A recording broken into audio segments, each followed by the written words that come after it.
il y a des décisions qu'on prend sans vraiment réfléchir. Des décisions qui semblent logiques, raisonnables, presque évidentes sur le moment. Et puis, quelques jours plus tard, ou quelques semaines, ou parfois des années, on réalise que cette décision-là a tout changé. Pas forcément dans le sens qu'on attendait, pas forcément dans le sens qu'on voulait, mais elle a changé quelque chose de fondamental dans votre vie, quelque chose que vous ne saviez même pas chercher. C'est exactement ce qui est arrivé à Karim. Karim avait 39 ans, ingénieur en infrastructure numérique, ce genre de métier que les gens écoutent nommer en hochant la tête sans vraiment comprendre ce que ça signifie. Il vivait seul avec son fils, Ilyes, 7 ans, dans un appartement du 10e arrondissement de Paris. Un appartement propre, bien rangé, presque trop rangé pour une maison avec un enfant de 7 ans dedans. Mais c'était comme ça chez Karim. L'ordre comme armure, la routine comme rempart contre quelque chose qu'il ne voulait pas nommer. La mère d'Ilyes était partie quand le petit avait 2 ans. Pas un drame, ou plutôt si, un drame, mais le genre de drame silencieux qui ne fait pas de bruit dans les couloirs. Elle était partie vers une autre vie, un autre pays, une autre version d'elle-même qui n'incluait pas cette ville, pas cet homme, et tragiquement, pas cet enfant. Karim n'avait jamais vraiment expliqué ça à Ilyes. Comment expliquer l'absence à quelqu'un qui ne se souvient pas de la présence? Pendant 5 ans donc, c'était Madame Françoise qui s'occupait d'Ilyes quand Karim travaillait. Et Karim travaillait beaucoup. Trop, probablement. Madame Françoise avait 62 ans, les cheveux blancs coiffés en chignon serré, une façon de parler à Ilyes qui mélangeait l'autorité bienveillante et la chaleur sincère. Elle arrivait chaque matin à 7h45, préparait le cartable, déposait le petit à l'école, le récupérait le soir, lui faisait faire ses devoirs, cuisinait, rangeait, et repartait quand Karim rentrait, généralement vers 19h, parfois 20h, parfois plus tard. C'était un équilibre.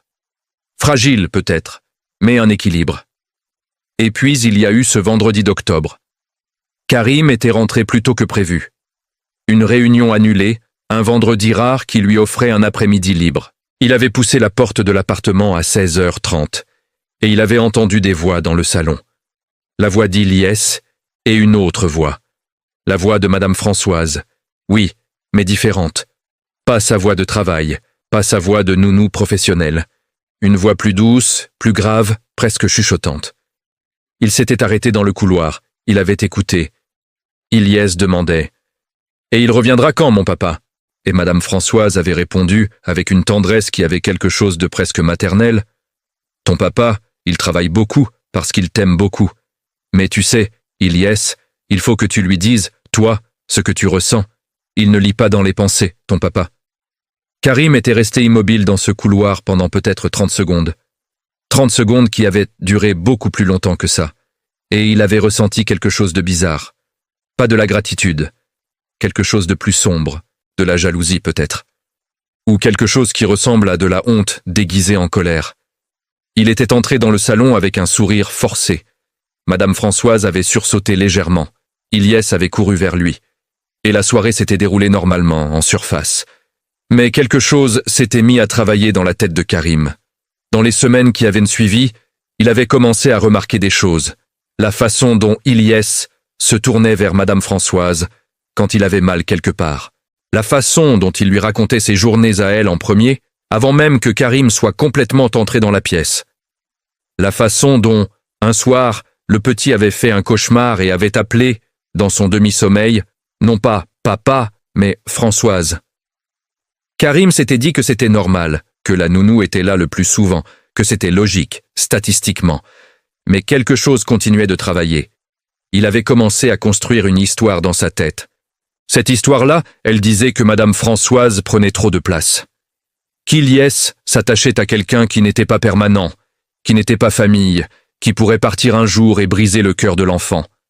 Que ce n'était pas sain, que ce n'était pas bien, que la vraie solution, c'était que lui, Karim, soit plus présent. Et que pour être plus présent, il fallait moins s'appuyer sur quelqu'un d'autre. C'était une belle histoire, cohérente même, presque altruiste. C'était aussi, et il ne le savait pas encore, une histoire complètement fausse. Il avait annoncé la nouvelle à Madame Françoise un mardi matin, avec des mots soigneusement choisis. Il avait parlé de réorganisation familiale, de nouveaux rythmes de travail. Il avait dit qu'il allait réduire ses heures au bureau pour être plus disponible pour Ilyes. Il lui avait donné 1 mois de préavis, une enveloppe avec un geste financier supplémentaire et des remerciements sincères, en surface. Madame Françoise l'avait regardé avec des yeux qui voyaient clairement autre chose que ce qu'il disait. Elle n'avait rien répondu qui soit désagréable. Elle avait juste dit, très calmement, « Bien, mais parlez à votre fils, monsieur Karim. Parlez-lui vraiment. » Il n'avait pas compris ce qu'elle voulait dire, ou plutôt il avait choisi de ne pas comprendre. Le dernier jour de Madame Françoise, un vendredi de novembre, Ilyes était rentré de l'école et avait trouvé la situation expliquée par son père de manière simple. Madame Françoise ne viendrait plus. Il y aurait quelqu'un de nouveau, bientôt. Papa allait s'organiser autrement. Ilyes avait hoché la tête, il n'avait pas pleuré, pas tout de suite. Le soir, après le dîner, alors que Karim débarrassait la table et qu'Ilyes était censé faire ses devoirs, le petit s'était approché de la cuisine. Il s'était assis sur le tabouret près de l'îlot central, celui qu'il utilisait depuis qu'il était tout petit pour regarder son père cuisiner. Et il avait dit une phrase que Karim n'oublierait jamais. « Papa, pourquoi t'as renvoyé Françoise? C'est parce qu'elle t'a dit de parler avec moi ?» Karim avait posé l'assiette qu'il tenait, s'était retourné lentement. « Quoi ?» Elle m'a dit qu'elle allait te parler. De moi. Qu'elle allait lui dire que moi, des fois, je pleure le soir quand tu rentres pas, et que peut-être toi, tu savais pas. Karim n'avait pas répondu, parce qu'il n'y avait rien à répondre qui soit facile. Ilyes avait continué, avec cette façon qu'ont les enfants de dire les vérités les plus lourdes, avec une voix totalement neutre, comme si l'importance de ce qu'ils disent n'avait pas encore de poids pour eux. Moi, je savais pas si tu voulais savoir, alors j'avais dit à Françoise. Parce qu'elle écoute. Mais maintenant elle est partie. Et toi, t'es là, alors je te dis à toi. 7 ans. 7 ans, et une lucidité qui avait traversé toutes les couches de rationalisation que Karim avait construites depuis des semaines, depuis des mois, depuis peut-être des années. Karim s'était assis en face de son fils, pas sur une chaise, par terre, directement par terre, sur le carrelage de la cuisine, parce que c'était la seule position qui semblait juste à ce moment-là, à la même hauteur, ou essayant de l'être, et il avait dit « Parle-moi ». Ce qui avait suivi avait duré presque 2 heures. 2 heures où Ilyes avait parlé, et Karim avait écouté. Vraiment écouté. Pas pour préparer une réponse, pas pour corriger, pas pour rassurer trop vite. Juste écouter. Ilyes avait dit qu'il aimait son papa, mais que des fois il avait peur que son papa soit triste et qu'il savait pas quoi faire pour que ça aille mieux. Il avait dit qu'il faisait bien à l'école parce qu'il pensait que ça rendait son papa content, et que content voulait dire présent. Il avait dit que Françoise lui manquerait parce qu'elle lui racontait des histoires où les papas et les enfants trouvaient toujours comment se parler, même quand c'était difficile. Et il avait dit une dernière chose, la plus simple et la plus dévastatrice de toutes. Je veux qu'on mange ensemble le soir, tous les jours, même si c'est des pâtes. Karim avait mis du temps avant de pouvoir parler. Pas parce qu'il cherchait ses mots, parce que les mots qu'il avait passé sa vie adulte à organiser soigneusement ne servaient à rien ici. Ici, il ne s'agissait pas de maîtriser. Il s'agissait d'être là. Il avait dit « Je savais pas, et j'aurais dû chercher à savoir. C'est ma faute, pas la tienne. » Ilyes avait réfléchi quelques secondes. Puis il avait dit « C'est pas une faute. Françoise dit que les papas, des fois, ils savent pas parce que personne leur a appris. » Karim avait failli sourire.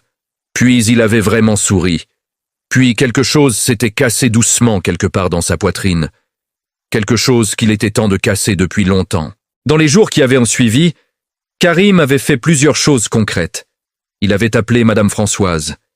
Il lui avait présenté des excuses réelles, pas des excuses de façade. Il lui avait dit ce qu'Ilyes lui avait révélé. Elle avait écouté, puis elle avait dit avec cette voix calme qu'elle avait toujours.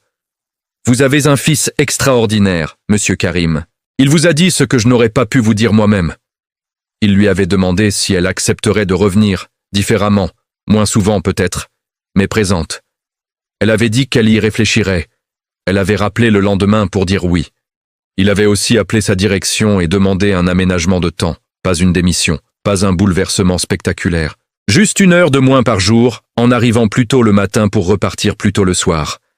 Sa direction avait dit oui, sans même discuter, parce que Karim donnait depuis 10 ans suffisamment pour avoir ce crédit-là.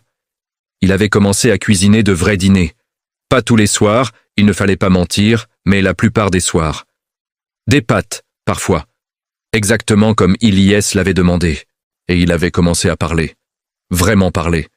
Pas les questions de papa fatigué, pas le « ça s'est bien passé à l'école », pas le rituel automatique, des conversations, des vrais, sur les copains d'Ili, sur ce qu'il aimait dessiner, sur pourquoi les araignées faisaient peur à certains et pas à d'autres, sur ce que ça voulait dire d'être courageux, sur si les nuages avaient une odeur. Ce que Karim avait découvert dans ces conversations-là, c'est que son fils était quelqu'un.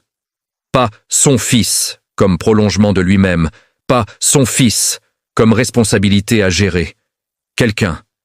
Avec une façon de voir le monde qui était entièrement la sienne, qui était surprenante et lumineuse et parfois terriblement juste. Il avait aussi compris quelque chose sur lui-même dans ce processus. Que le jour où il avait entendu Françoise dans le salon, ce qu'il avait ressenti n'était pas de la jalousie à proprement parler. C'était de la honte. La honte de réaliser qu'un enfant cherchait quelque chose auprès d'une autre personne, parce qu'il ne trouvait pas comment le chercher auprès de lui. Et plutôt que de regarder cette honte en face, il avait décidé d'éliminer le miroir. C'est souvent comme ça que ça marche. On détruit ce qui nous renvoie notre propre reflet, et on appelle ça une décision mûrement réfléchie. 3 mois après ce vendredi d'octobre, Karim était assis dans la cuisine, à la même table, face à Ilyes, qui mangeait des pâtes à l'arrabbiata, trop épicées pour lui, mais qu'il refusait d'admettre. Il soufflait sur chaque fourchette, avec une concentration extrême. Karim regardait ça, et il y avait quelque chose dans sa poitrine qui n'était plus vide de la même façon qu'avant. Il n'avait pas tout réparé. Ce n'était pas une histoire de réparation complète. Il travaillait encore trop certains soirs. Il y avait encore des jours où il rentrait trop tard, et où le dîner était terminé, et où Ilyes dormait déjà. Il y avait encore des conversations qui restaient à la surface parce que lui, Karim, ne savait pas encore toujours comment aller plus loin. Mais il savait maintenant qu'il fallait essayer. Et il savait, parce que son fils de 7 ans le lui avait dit avec une clarté désarmante, que l'effort comptait, que la présence imparfaite valait infiniment mieux que l'absence parfaitement organisée. Ce que Karim n'avait pas prévu en renvoyant Madame Françoise, c'est que ce geste-là allait forcer une conversation qu'il repoussait depuis des années. Il pensait reprendre le contrôle. Il a perdu le contrôle d'une façon qui lui a rendu quelque chose de beaucoup plus précieux. Les enfants voient ce que nous construisons autour d'eux. Ils voient les murs, les horaires, les habitudes, les silences. Et parfois, quand on leur en donne l'occasion, quand on s'assoit par terre dans la cuisine et qu'on dit vraiment « parle-moi », ils nous disent exactement ce dont nous avons besoin d'entendre. Ilyes avait soufflé une dernière fois sur sa fourchette, avait mangé, avait levé les yeux vers son père et avait dit, complètement en dehors de nulle part, « Papa, les pâtes, c'est encore meilleur quand on est ensemble. » Karim avait répondu « Oui, c'était vrai,